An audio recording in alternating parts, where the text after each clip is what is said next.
Hola, ¿cómo están?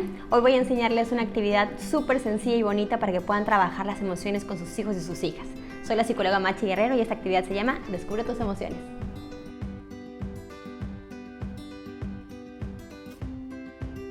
Con esta actividad vamos a trabajar el área socioemocional, lenguaje y psicomotricidad. Ayuda a tus hijos a identificar y conocer sus emociones. Puedes utilizar la plantilla que nos regala Conscious Discipline y le dices: esta es la carita que ponemos cuando nos sentimos. Ellos te dicen la respuesta. Esta es la carita que ponemos cuando nos sentimos y te dan la respuesta. Después, con la ayuda de un espejo, invita a tu hijo a imitar la expresión de esa emoción. ¿Puedes hacer una carita cuando te sientes enojado? Vaya, parece que te sientes muy enojado ahí. Esto es muy importante.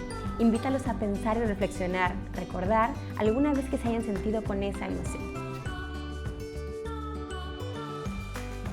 Después, invítalos a representar esa emoción con Play-Doh, que hagan las cejas, los ojos y la boca. Te recomiendo no interrumpirlos, pero siempre motivarlos a seguir y permitirles que exploten su creatividad. Para darle un giro a esta actividad puedes utilizar la silueta de un monstruo, así podrán ponerle 5 ojos, 3 bocas y jugar con número y cantidad.